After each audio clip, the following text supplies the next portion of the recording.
हरि ओम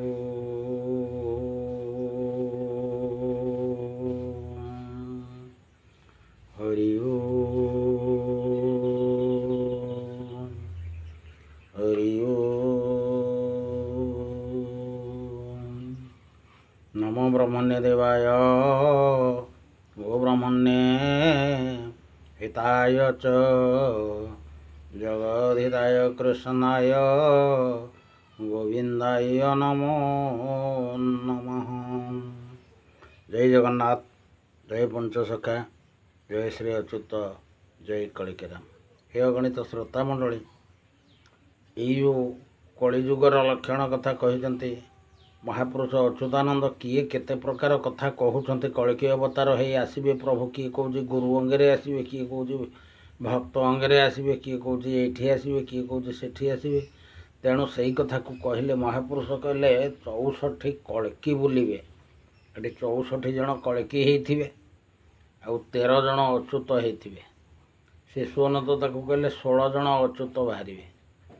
तेणु ताकू महापुरुष अच्युतानंद कहले कहले रामरे जेतेबेले समय आसीबो सेतेबेले मु अवतार हेबी जन्म नहीं। तेणु ये जो अवतार हब, अवतार अर्थ कौन? गोटे अवतार मूर्ति धारण करिवो। से जो अवतार मूर्ति की धारण करिवो, तेणु से कल्की रूप रे आसीबे। कल्की होउची अवतार। अवतार कहले गोटे कथारे अच्छी गाँवली कथा, गोटे अवतार धरिची कि ये गोटे अवतार हो आसीची कि गोटे अवतार धरला। तेणु ये जो अवतार को धरला, तेणु ये अवतार कथा कहले कल्की होउचंते अवतार। से अवतार होकर आसवे मर्त्य मानव रूप से प्रकाश हेबे। तेणु भगवान कृष्ण आसीते से मानव शरीर रे, भगवान राम आसिले मानव शरीर रे। तेणु एठे स्थूल आउ सूक्ष्म ये उभय प्रकार लीला एठी चलिबो। जो कल्कीर लीला चलिबो, ये कल्की लीला बाबद बहुत कथा तो बहुत चैनल रे आपण माने शुणुथिबे।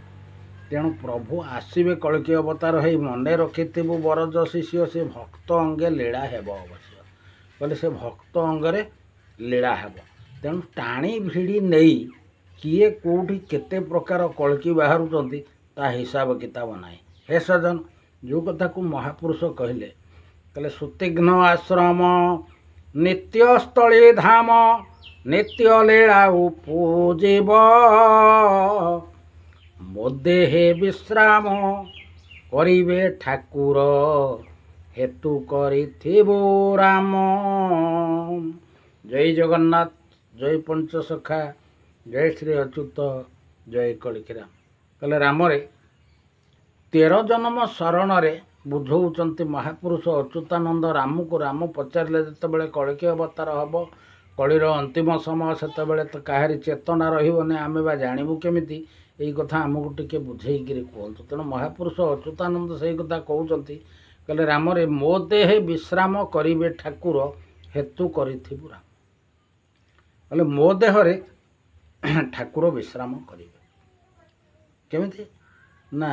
सुतिघ्न आश्रम नित्यस्थली धाम नित्य लीला उपजीव। कहले सुतिघ्न आश्रम जोटी सुतिघ्न आश्रम गुप्तरे थिबो, से सुतिघ्न आश्रम रे नित्यस्थली नित्य लीला जेतेबेले हब, से नित्य लीला जेतेबेले हब जानिमु मो भितरे ठाकुर विश्राम करिसंती। मो देहे विश्राम करिवे ठाकुर हेतु करिथिबो राम। कहले रामरे से जो कल्कीर सत्ता, कल्कीर लीला, कल्कीर तत्व, जो कल्की शक्ति की कल्की रे प्रभु अवतार हेबे, से मो देहरे विश्राम करिवे। मो देहे विश्राम करिवे ठाकुर हेतु करिथिबु राम।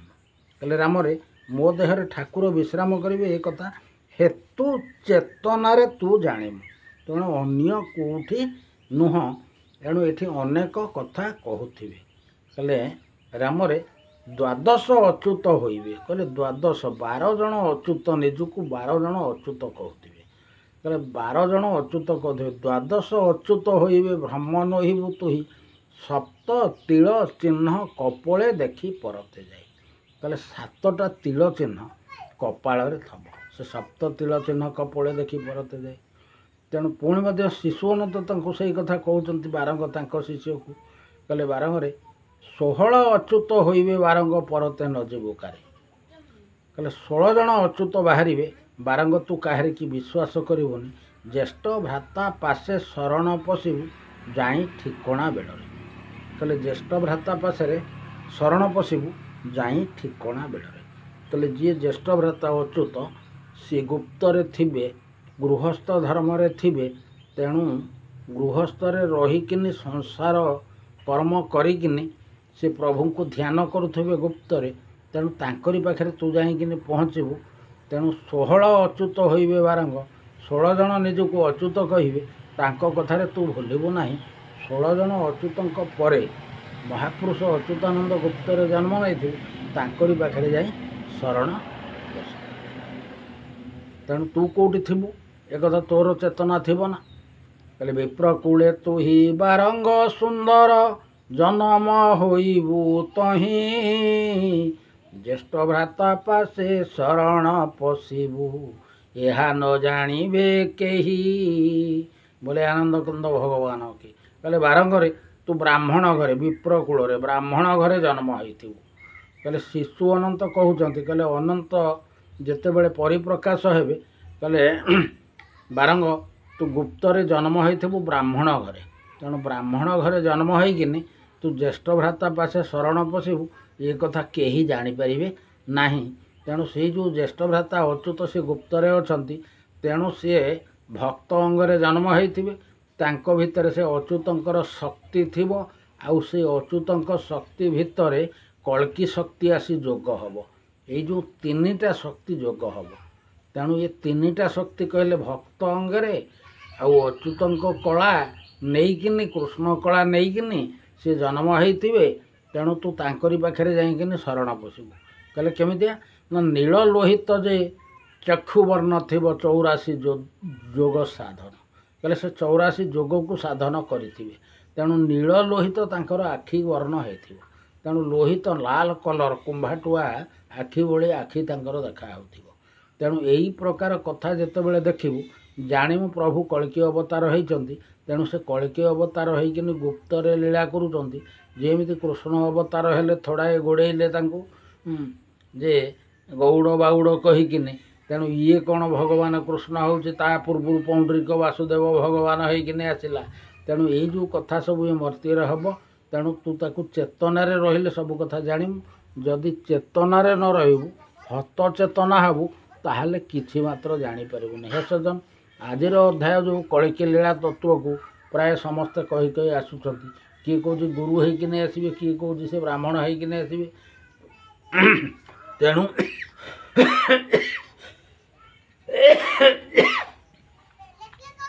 ସଠିକ୍ କଥା ଆସିଲା ବେଳକୁ ତ କଣ୍ଠରୋଧ ହେଉଛି, ମୁଁ କ'ଣ କରିବି। ତେଣୁ ଯେଉଁ କଥା କହିଲେ ମହାପୁରୁଷ କହିଲେ ପ୍ରଳୟ ଅନ୍ତରେ ସତ୍ୟ ଉପୁଜିବ ଭକ୍ତ ଅଙ୍ଗେ ବିହରିବି। କହିଲେ ପ୍ରଳୟ ଅନ୍ତରେ ଯେତେବେଳେ ସତ୍ୟ ଉପୁଜିବ ସେତେବେଳେ ମୁଁ ଭକ୍ତ ଅଙ୍ଗରେ ବିହରଣ କରିବି। ଭକ୍ତ ଅଙ୍ଗରେ ଗୁପ୍ତରେ ଲୁଚିକିନି ରହିବି, ଭକ୍ତ ଅଙ୍ଗେ ବିହରିବି। ତେଣୁ ସମ୍ପୂର୍ଣ୍ଣ ଜନ୍ମ ହୋଇବି ରେ ରାମ ଲୀଳା ଖେଳାରେ ମାତିବି। କହିଲେ ସମ୍ପୂର୍ଣ୍ଣ ଜନ୍ମ ହୋଇଥିବି, ଲୀଳା ଖେଳାରେ ମାତିବି। ପୁଣି ମଧ୍ୟ କଳିକଳ୍ପ ଗୀତାରେ ସେଇ କଥା କହୁଛନ୍ତି। କହିଲେ 16 କଳା ଧରି ଉଦୟ ହେବେ, ତେଣୁ ଭକ୍ତ ହିତେ ପ୍ରଭୁ ଲୀଳା ରଚିବେ। କହିଲେ 16 କଳା ଧରି ହେବେ ଉଦୟ, ଭକ୍ତ ହିତେ ପ୍ରଭୁ ଲୀଳାରମୟ। କଳିକଳ୍ପ ଗୀତା କହୁଛି କଥା। ପୁଣି କହିଲେ 16 କଳାରେ ଉଦୟ ହୋଇବେ, ଭକ୍ତ ହିତେ ପୁଣି ଲୀଳା ରଚିବେ। କହିଲେ 16 କଳା ଧରିକିନି ଉଦୟ ହେବେ, ଭକ୍ତ ପାଇଁକି ସେ ଲୀଳା ରଚନା କରୁଥିବେ। ତେଣୁ ଗୁପ୍ତ ଭକ୍ତଙ୍କ ପାଇଁ ମହିମା ବାସିବ। ଯେଉଁମାନେ ଗୁପ୍ତ ଭକ୍ତ ସେମାନଙ୍କ ପାଇଁ ମହିମା ବାସୁଥିବ। ଗୁପ୍ତ ଭକ୍ତଙ୍କ ପାଇଁକି ଲୀଳା ପ୍ରକାଶିବ। ଗୁପ୍ତ ଭକ୍ତ ପାଇଁକି ସେ ସ୍ୱତନ୍ତ୍ର ଲୀଳା କରିବେ। ତେଣୁ ଅଘଟନକୁ ସଘଟନ ହେବା କେତେ ମାତର, ତପି ଜଣଙ୍କର କଟାକ୍ଷ ବୁଲେ ସଚରାଚର। ହେ ସଜ୍ଜନ, କହିଲେ ଅଘଟଣକୁ ସଘଟନ କରିବେ। ସିଏ ଯେଉଁ ଗୋଟା ନ ହେବା କଥା ସେ କଥାକୁ ସିଏ କରେଇବେ, ଯେଉଁ କଥା ହେବା କଥା ତାକୁ ଡ୍ରପ୍ ବନ୍ଦ କରିଦେବେ। ତେଣୁ ତାକୁ କେହି ଜାଣିପାରିବେନି। ହେ ସଜ୍ଜନ, ଏଇ ଯେଉଁ ରହସ୍ୟ ଲୀଳା ୟାକୁ ସମ୍ପୂର୍ଣ୍ଣ ଭାବରେ ଯଦି ଆପଣ ବୁଝନ୍ତି, ଜାଣନ୍ତି, ମାଳିକା ପାଠ କରନ୍ତି, ତାହେଲେ କଳ୍କି ଅବତାର କଳ୍କି ଲୀଳା କଥା ବୁଝିପାରିବେ। ତେଣୁ କିଏ କହୁଛି 12 ହାତ ଖଣ୍ଡା ଧରିକିରି ଲଢ଼େଇ କରିବେ, କିଏ କହୁଛି କଳା ଘୋଡ଼ା ଧଳା ଘୋଡ଼ା ଚଢ଼ିକିନି ସେ ରାଜ୍ୟ ସାରା ବୁଲିବେ। ଏଇ ଯେଉଁ କଥା ସବୁ ଚାଲିଛି ପ୍ରହସନ ପହଳିକା, ଇଏ କଥା ଉପରେ ଆପଣ ବିଶ୍ୱାସ କରନ୍ତୁନି। ସଠିକ୍ କଥାକୁ ବୁଝନ୍ତୁ, ସଠିକ୍ କଥାକୁ ଜାଣନ୍ତୁ, ସଠିକ୍ କଥାକୁ ନେଇ ଆପଣମାନେ କାର୍ଯ୍ୟକ୍ରମ କରନ୍ତୁ, ସବୁ ଠିକଣା ହେଇଯିବ। ତେଣୁ କଳ୍କୀ ଅବତାରକୁ ଜାଣିବା ବେଶୀ ସମୟ କଥା ନୁହଁ। ତେଣୁ ଯେଉଁମାନେ ଜାଣିବେ ତାଙ୍କର ଅଙ୍ଗ ଲାଗି ଭକ୍ତ, ଅଙ୍ଗସଙ୍ଗ ଭକ୍ତ, ସେମାନେ ଦ୍ୱାପର ଯୁଗରୁ ଜାଣିଛନ୍ତି ତାଙ୍କ କ୍ରିୟା, 4 ଯୁଗର କ୍ରିୟା ଜାଣିଛନ୍ତି, 4 ଯୁଗର କର୍ମ ଜାଣିଛନ୍ତି, 4 ଯୁଗର ଆଚାର ବିଚାର ଲକ୍ଷଣକୁ ଜାଣିଛନ୍ତି। ତେଣୁ ସେ ଭକ୍ତମାନେ ସହଜରେ ତାଙ୍କୁ ଧରି ନେଇଯିବେ। ତେଣୁ ଏଇ ଯେଉଁ କଥା କହିଲେ ଯେ ଚିହ୍ନି ନ ପାରିବେ ଚିହ୍ନା ହିଁ ନ ଦେବେ, ବ୍ରଜସୁତ ବାଛି ନେବେ, ସେ ପରାରମା କାମ ବୀଜ ବସାଇଣ ଧ୍ୟାନ ସୂତ୍ରେ ଶିଖେଇବେ। ତେଣୁ ଶିବକଳ୍ପରେ ମହାପୁରୁଷ କହିଲେ ତାଙ୍କୁ କେହି ଚିହ୍ନେଇ ଦେବେନି, ତାଙ୍କୁ କେହି ଚିହ୍ନି ପାରିବେନି। କେବଳ ଯେଉଁମାନେ ବ୍ରଜପୁରର ସାଥୀ ଥିଲେ, ଯେଉଁମାନେ ପୂର୍ବରୁ ବ୍ରଜପୁରରେ ସାଥୀ ଥିଲେ, ସେଇମାନେ ତାଙ୍କୁ ଜାଣିପାରିବେ ଆଉ ବୁଝିପାରିବେ। ତେଣୁ ଏଇ କଥାକୁ ମହାପୁରୁଷ ବାରମ୍ବାର କହିଛନ୍ତି। ହେ ସଜ୍ଜନ, ଆପଣମାନେ ଏଇଠି ନଜର କରନ୍ତୁ ଆଉ ଏଇ ସମୟରେ ଉପସ୍ଥିତ ହୁଅନ୍ତୁ କଳ୍କୀ ଲୀଳା ସମୟକୁ। ତେଣୁ ଆପଣମାନେ ତାଙ୍କୁ ଖୋଜନ୍ତୁ, ବୁଝନ୍ତୁ, ଜାଣନ୍ତୁ, ସହଜରେ ଜାଣିପାରିବେ। ତେଣୁ ଯାହା ହଉ, ଆଜି ତ ସମୟ ହେଇଛି, ବାଣୀକି ଏଇଠି ବିରାମ ଦେବା। ପୁଣି ଆମ ସହିତ ଯୋଡ଼ି ହେଇ ରହିଲେ ଆଗାମୀ ଅଧ୍ୟାୟରେ ଏଇ କଳ୍କୀର ଲୀଳା ରହସ୍ୟ, ଯେଉଁ ଗୁପ୍ତ ଲୀଳା ରହସ୍ୟ, ବହୁ ଗୁପ୍ତ, ତାକୁ ଧୀରେ ଧୀରେ ପ୍ରକାଶ କରିବା। ସେ ଯାଇ ବାଣୀକି ବିରାମ ଦେଉଛି। ଜୟ ଜଗନ୍ନାଥ, ଜୟ ପଞ୍ଚସଖା, ଜୟ ଶ୍ରୀ ଅଚ୍ୟୁତ, ଜୟ କଳ୍କୀରାମ।